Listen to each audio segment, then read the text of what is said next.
देते हैं।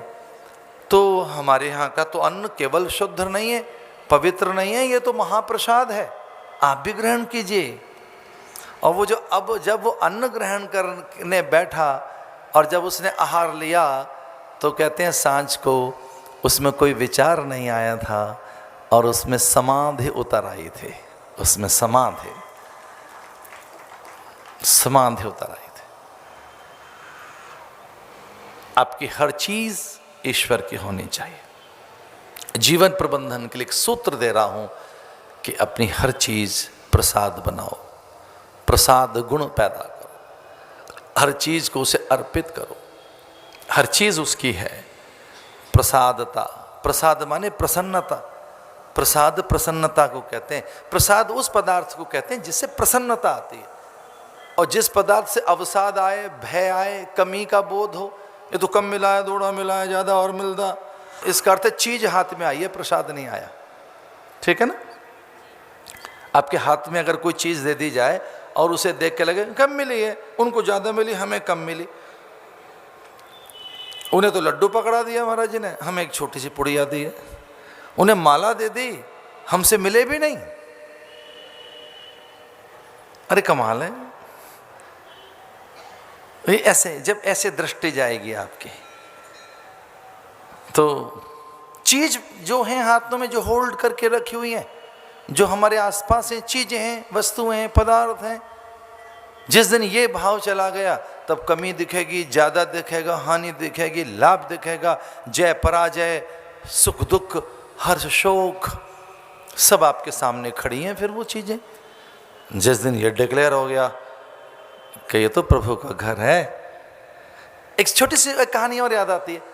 एक गौरक्षा के लिए कोई यात्रा थी, मेरे सन्यास की ABCD लिख रहा था मैं उन दिनों, वो तो घर अभी भी EFG तक नहीं पहुंचा हूं शायद मैं। तो वो क्या था कि ख का सन्यास का लिख रहा था मैं।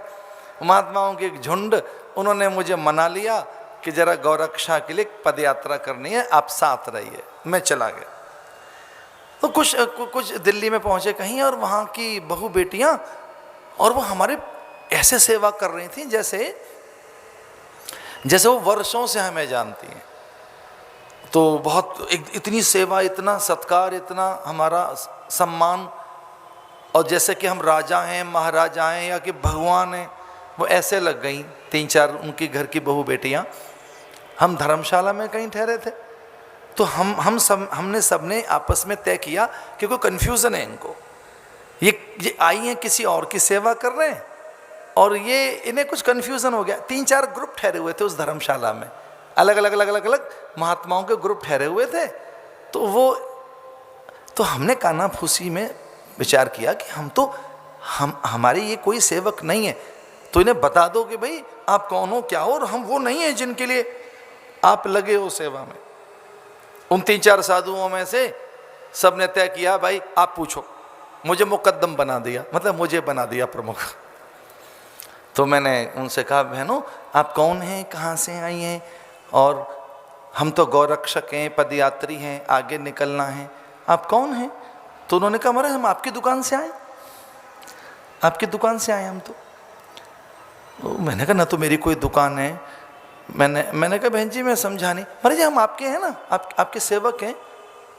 तो मैंने उनसे कहा कि अच्छा, अच्छी बात है। तो भोजन करके दोपहर का समय था, वो फिर वही ग्रुप आ गया। मैंने फिर पूछा, बहन जी आप कहाँ से? हम आपके दुकान से आए, महाराज आपके सेवक हैं। और फिर हमने स्पष्ट उसको कह दिया कि देखो हम कोई और साधु हैं, आपको थोड़ी कोई गलत फहमी हुई है, आप हैं कौन? तो उन्होंने कहा, महाराज जी हमारी दुकान का नाम ही है आपकी दुकान, एक हमारी कंपनी है उसका नाम है आपकी दुकान, ये धर्मशाला भी हमारी है, इसमें जितने साधु आकर ठहरते हैं उनकी सेवा हम करते हैं।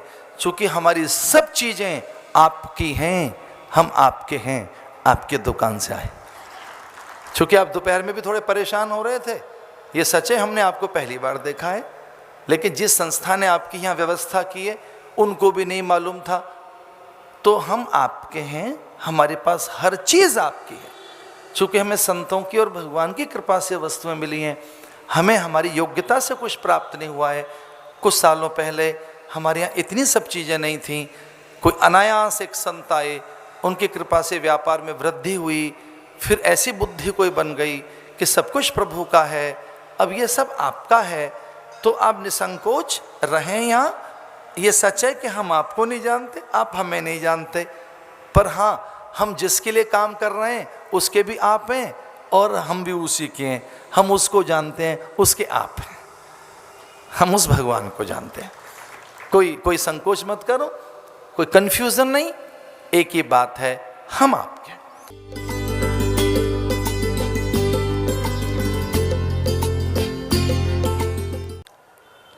हम अमृत के पुत्र हैं, अमृतस्य पुत्रा। शास्त्र, अनेक पुराण और हमारे वेद ऐसा कहते हैं कि हम उसके अंश हैं। एक पल भी हमसे ईश्वर विलग नहीं, हम उससे पृथक नहीं। इसलिए मनुष्य होने के साथ ही एक बड़ी योग्यता, एक बड़ी पात्रता हमारे साथ जुड़ गई कि हम ईश्वर के अभिन्न अंग हैं। इस धरती पर कोई अद्भुत कृति, जो कुछ भी यहाँ विद्यमान है, जो भासित है, जो दिख रहा है, उस सब में कोई अनुपम, उदात्त, महनीय और सम